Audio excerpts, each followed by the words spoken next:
l'émission Parole de Femmes. Cette semaine, nous recevons Yveline Lebeau. Non, vous ne rêvez pas. C'est Yveline Lebeau.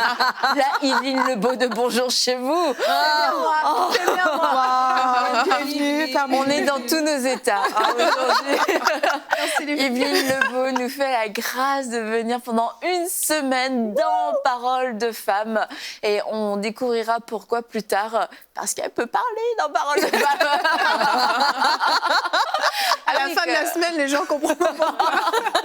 Non, mais on est vraiment très très contente de te recevoir, surtout que tu vas nous partager un sujet que tu avais particulièrement à cœur juste depuis 1 an.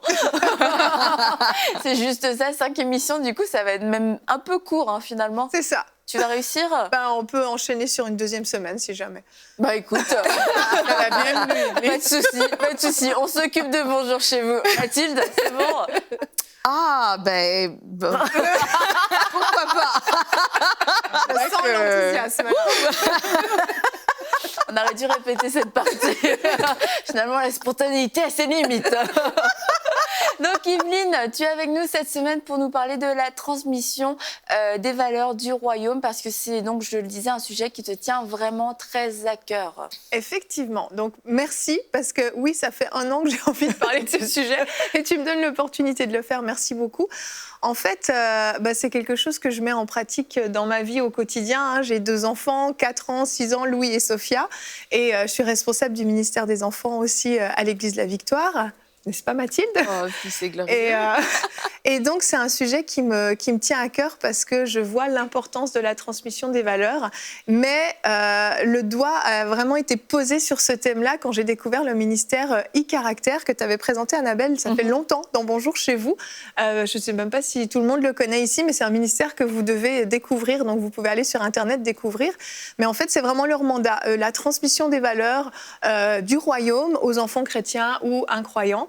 Et puis, quand j'ai découvert leur ministère, en fait, j'ai dit, mais oui, c'est ça, en fait. C'est ça qui manque terriblement, en fait, aux enfants actuellement. Et c'est ça qui fait qu'on a des adolescents qui partent un peu dans tous les sens, qui se laissent aller dans toutes sortes de directions. C'est parce qu'il leur manque ces fondements, ces valeurs. Et donc, j'ai commencé vraiment à méditer profondément sur ce sujet-là parce que pour moi, ça me paraissait essentiel. Et j'ai réalisé qu'en fait, sans valeurs, un enfant est complètement privé de repères.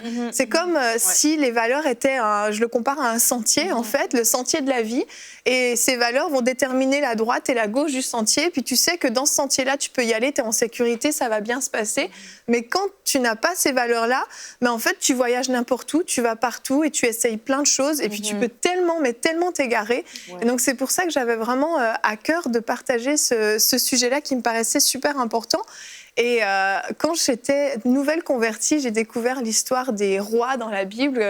J'ai commencé à lire ma Bible assidûment. Et quand je suis arrivée à un roi, et 2 rois particulièrement, j'ai vu à quel point, en fait, la transmission des valeurs, on voit souvent « et comme son père, il a fait ce qui était droit aux yeux de Dieu » ou « et comme son père, il a fait ce qui était mal aux yeux de Dieu ». Et c'est là qu'on voit vraiment la transmission des valeurs dans ce domaine-là aussi. Hein. Mais pour en revenir à e-caractère, parce qu'il y a plusieurs personnes qui ne connaissent pas, juste tu peux raconter rapidement c'est quoi leur vision? Bien sûr. Donc en fait, e-caractère, c'était un couple de missionnaires qui étaient au Mexique, si je ne me trompe pas, et qui servaient le Seigneur là-bas. Et un jour, en fait, elle s'est fait kidnapper par un groupe de jeunes, vraiment des très jeunes qui l'ont kidnappée. Et elle savait qu'à l'époque, quand tu te fais kidnapper là-bas, généralement, tu es violée, tu es battue, puis tu es laissée pour morte quelque part, ou tu es vraiment assassinée carrément. Et puis, donc, elle s'est retrouvée dans cette voiture avec ces jeunes, et puis avec le peu d'espagnol qu'elle connaissait, elle a commencé à parler de Dieu.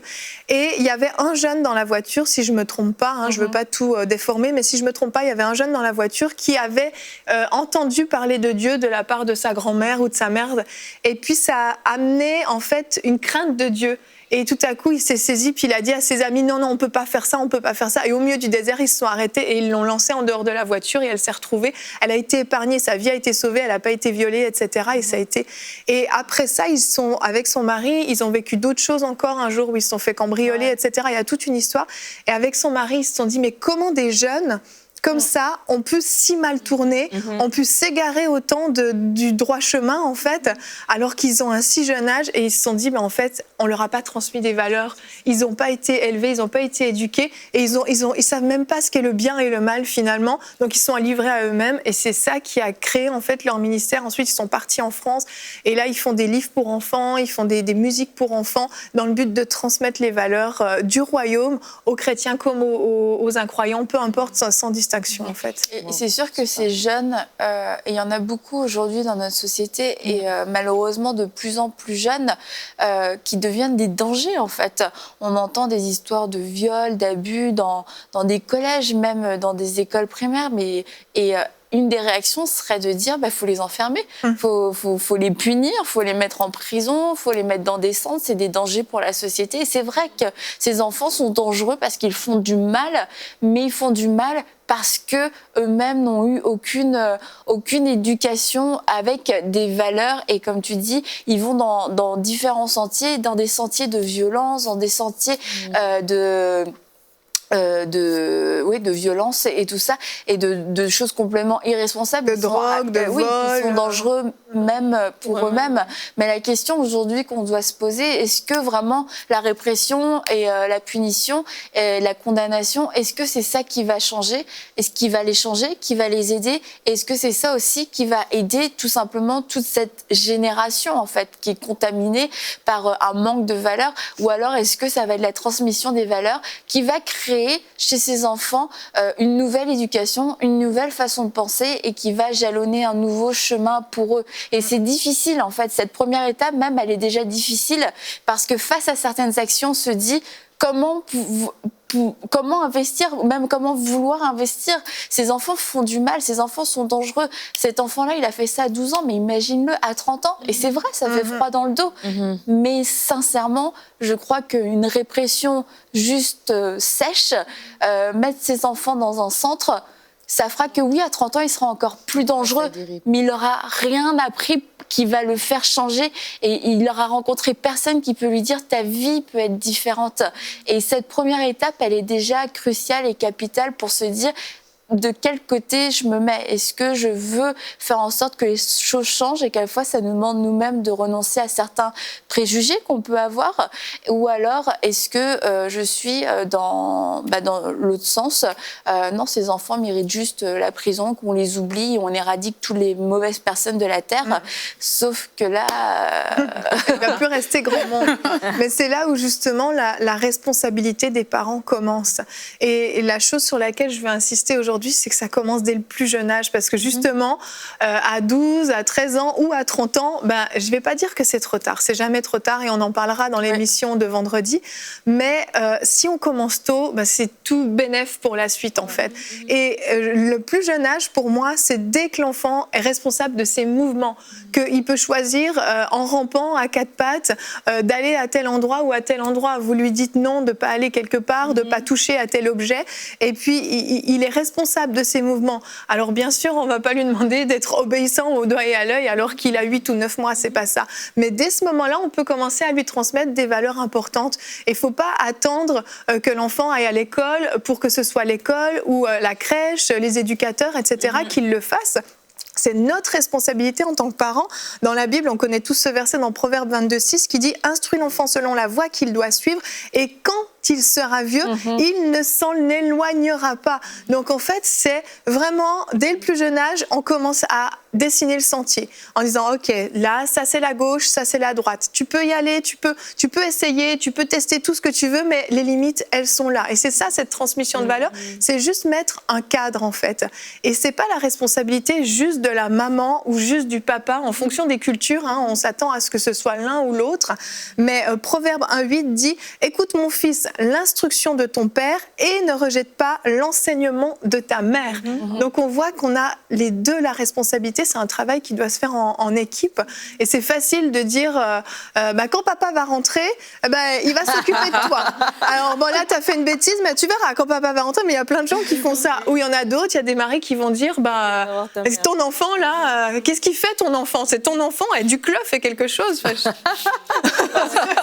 vrai. C'est vrai, Aurélie. Mais c'est vrai, on a déjà vu ça à plusieurs reprises. Et quand Evelyne parle, il y a quelque chose qui me vient à l'esprit là, c'est que les parents trouvent tout à fait normal quand un enfant naît de lui donner à manger, de lui donner vraiment ce qu'on va appeler cette éducation de base, de répondre à ses besoins, où voilà, mon enfant doit manger, il doit bien se nourrir, etc.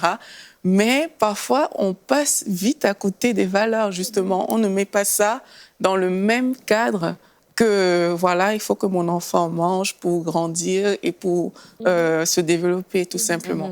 Pourtant, il faudrait qu'on mette les deux au même pied d'égalité. Ouais. Il y a ce verset qui dit que, en parlant du royaume de Dieu, que ce n'est pas le manger et le boire, mais c'est aussi la justice, la paix, la joie par le Saint-Esprit. Amen. Et ça, c'est aussi des choses à communiquer à l'enfant. Et ça rentre dans les valeurs, en fait. C'est que c'est pas juste de dire, OK, mon enfant, il va se nourrir et puis on va faire les choses naturelles qui concourent à sa croissance. Mais il y a aussi cette transmission qui est de spirituel, mais des valeurs du royaume qui sont bonnes, aussi bien pour les chrétiens que pour ceux qui ne le sont pas, qu'on doit inculquer en fait à nos enfants. Mais comme tu dis, dès le bas âge, parce que autant l'enfant a besoin de se nourrir, des choses naturelles, mais autant il a besoin de ces valeurs pour construire et bâtir sa vie. C'est ça. Puis ça se fait pas juste dans un cadre très précis. OK, on fait, par exemple, on fait un culte familial et juste dans le culte familial, on va investir. Puis tout le reste de la journée, on laisse tomber. Et là aussi, la Bible nous en parle dans Deutéronome 6, versets 6 et 7. « Et ces commandements que je te donne aujourd'hui seront dans ton cœur. Tu les inculqueras à tes enfants. Tu en parleras quand tu seras à la maison, quand tu iras en voyage, quand tu te coucheras et quand tu te lèveras. » En gros, en tout temps. Il n'y a pas de moment meilleur que d'autres pour inculquer les valeurs. C'est trop facile de laisser faire toute la journée et puis arriver le soir, OK, bon, alors on va faire le point. Une session de morale. Exactement. Alors ça, c'est pas bien, donc on va lire la Bible et on va voir. Et puis on devient justement moralisateur, légaliste. Et puis en fait, finalement, les enfants vont développer comme des doubles personnalités en disant, je vais faire plaisir à maman et papa. Alors quand je suis à l'école ou quand je suis chez mes amis ou chez tati et tonton, je me comporte n'importe comment. Exactement. Pas chez moi, en tout cas. Pas chez toi. C'est vrai. Mais on sait les enfants ont besoin, on sait qu'ils ont besoin d'être logés, d'être vêtus, d'être nourris, mais au-delà de ça, ils ont besoin d'être aimés et de se sentir en sécurité. Oui. Ce sont les 5 besoins primaires d'un être humain. Et je pense vraiment le sentiment de sécurité et d'amour est vraiment ressenti dans un foyer quand on communique des valeurs, ce dont tu nous parles aujourd'hui. Et vraiment, je t'entends vraiment dans ce que tu dis parce que, moi, je suis une maman puissance 10 000, comme tout le monde le sait, comme vous savez. Moi aussi, et oui, toi aussi, Lynn, vraiment. Et c'est pour ça qu'on se comprend et c'est pour ça vraiment que j'entends... Contrairement à vous. Non, nous, on l'a, non, tout ce que je veux dire, vraiment, c'est que ça se vit.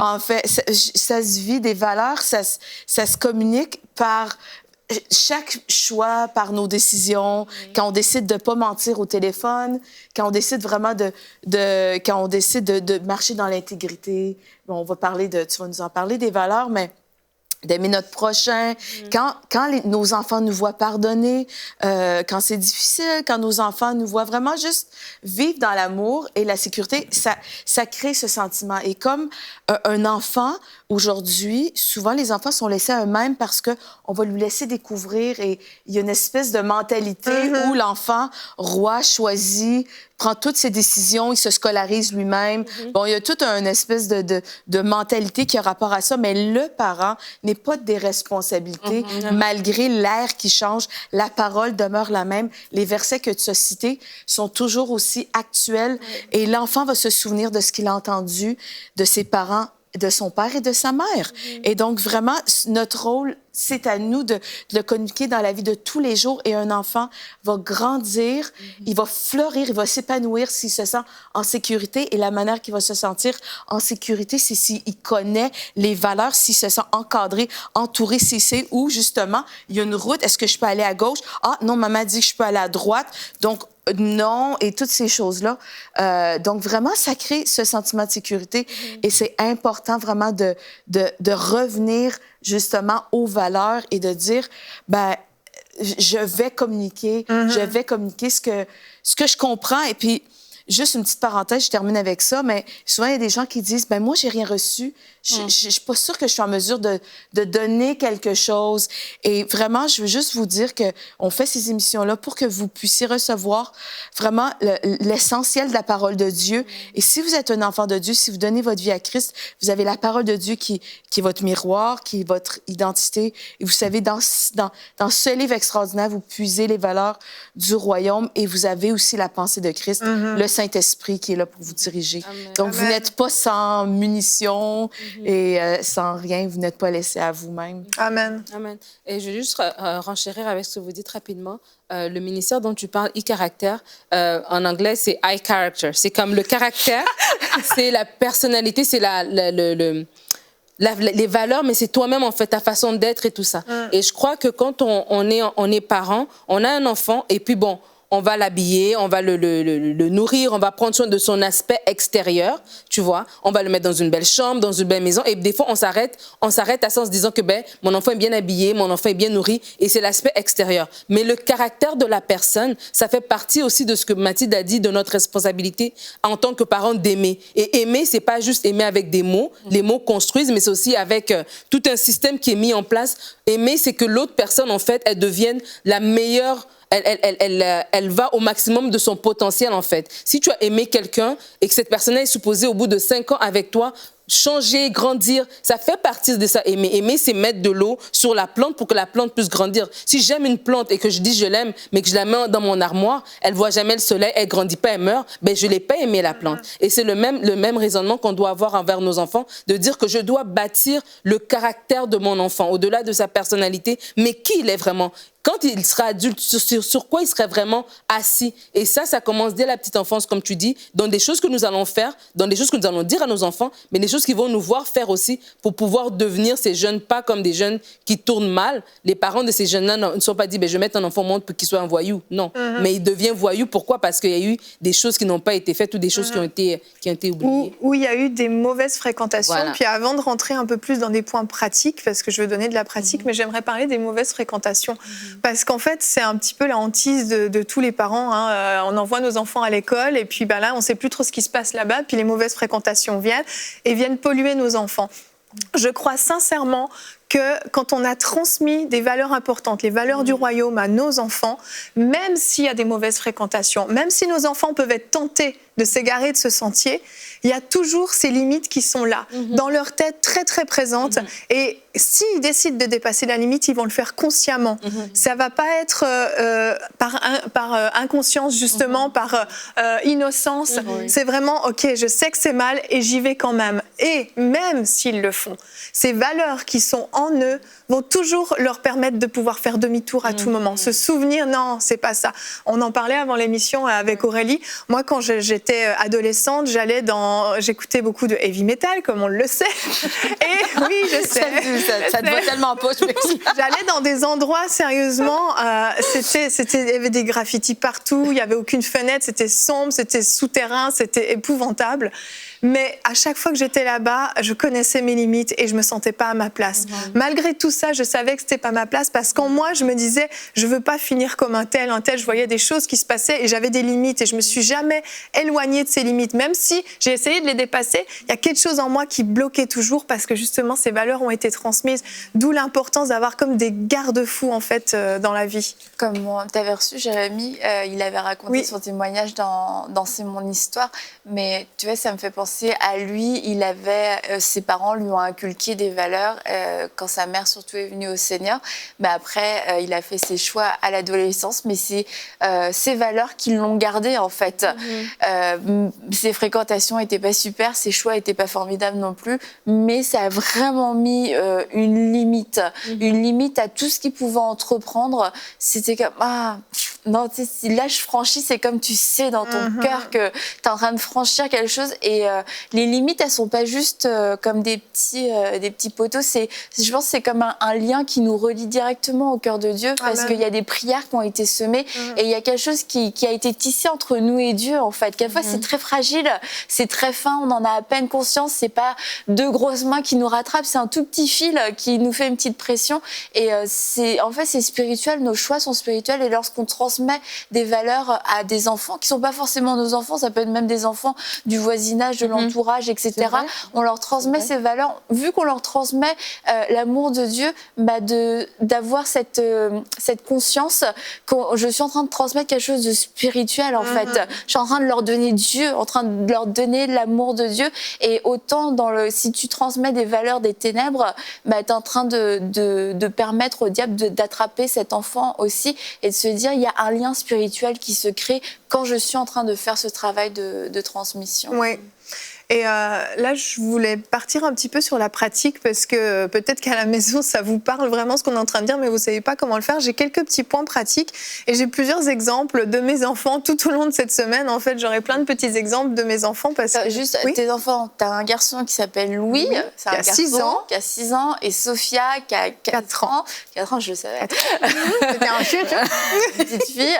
Et parce que à quelle fois, on entend les choses sur les enfants, mais les enfants d'un tel, ils sont parfaits, Evelyne, elle est parfaite et tout. Evelyne est une super maman, ses enfants sont assez géniaux, faut le dire quand même. Ouais. Mais ils sont pas parfaits. Non, ils sont pas parfaits. Mais c'est juste, je voulais dire qu'ils ont 2 personnalités totalement différentes. Absolument. Donc ça t'a permis de pouvoir expérimenter des façons de faire différentes. Complètement, ça c'est sûr, complètement.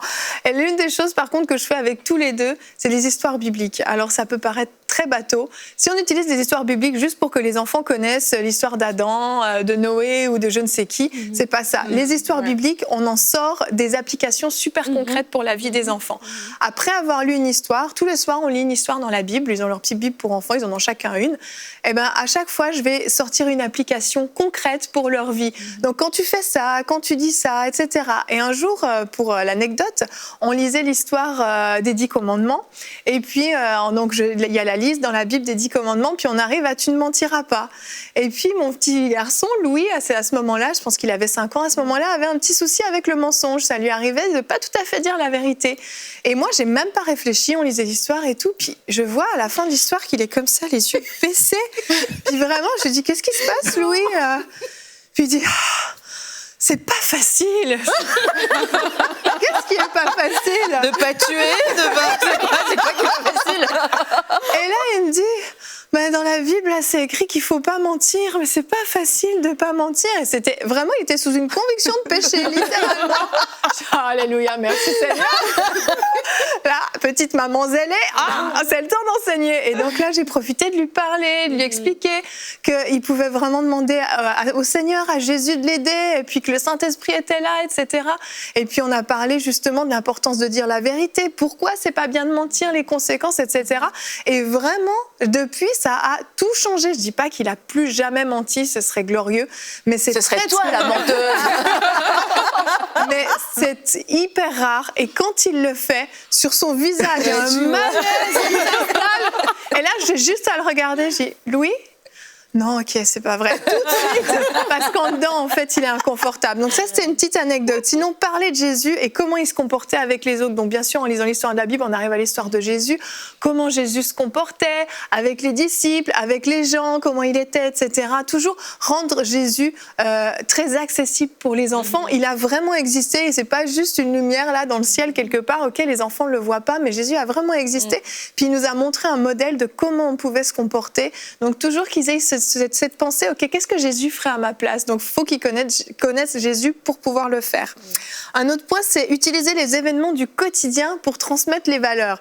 Alors, par exemple, dernièrement, je suis allée faire mes courses et il y a une dame qui m'a complètement bousculée avec son chariot, mais vraiment super méchamment, qui m'a pas demandé pardon, rien du tout. Et moi, j'étais un peu au milieu du chemin, donc je lui ai dit, pardon, excusez-moi, parce que je m'attendais à ce qu'elle me dise pardon aussi. Et puis, ça m'a un peu... Je me suis dit, mais elle m'a fait mal avec son chariot, elle m'a même pas demandé pardon. Puis j'ai dit à mes enfants, vous voyez les enfants, peu importe ce qui arrive, si vous bousculez quelqu'un un jour ou si quelqu'un est un peu au milieu du chemin, vous avez envie qu'il s'enlève, vous parlez, vous lui dites « Pardon, excusez-moi ». C'est des choses importantes. Vous devez être capable de vous excuser si vous faites mal à quelqu'un parce que j'ai dit c'est très impoli. Vous voyez, cette dame, elle m'a fait mal, elle m'a pas demandé pardon. Bref, c'est un petit exemple. Au quotidien, il y a plein de situations au quotidien qu'on peut utiliser pour transmettre les valeurs. Et si on le fait pas, d'ailleurs, les enfants peuvent aussi avoir... ils apprennent par l'observation. Et quand nous-mêmes, on n'a pas les bonnes bonnes réactions. C'est ça. Ils apprennent qu'on peut crier sur les gens en voiture, que quand les gens passent, on peut elle est moche sa coiffure et là, là. Du coup on peut nous-mêmes nous sanctifier, se sanctifier en se disant non, il faut que j'apprenne ces choses-là à mes enfants. Tellement. Donc de critiquer la dame qui vient de passer, j'ai rien à lui apprendre par rapport à ça, donc c'est peut-être à moi de changer. Je le fais dans ma tête. C'était une blague, je précise. Il y a quelqu'un qui va se dire meilleur conseil de la semaine. Critique dans ta tête. Je vais faire un hashtag. Un autre point, c'est de communiquer avec son enfant puis le pousser à la réflexion. Encore une fois, on transmet pas juste un code moral, une loi en disant faut faire ci, faut pas faire ça. On pousse à la réflexion. Si je te dis ça, c'est parce que ça. Toi, qu'est-ce que tu penses de cette situation? Qu'est-ce que tu penses de la réaction de telle personne? Qu'est-ce que tu penses de ta réaction dans cette situation? C'est un dialogue tout le temps. Ça se transmet par le dialogue pour que ce soit pas juste un code moral justement, mais que ça devienne quelque chose de logique pour l'enfant. Je fais ça parce que c'est bien, parce que c'est comme ça, parce que... Donc, c'est important de toujours dialoguer. Et ça valorise aussi leur opinion, leur estime de Oui. soi quand on fait ça. C'est vrai.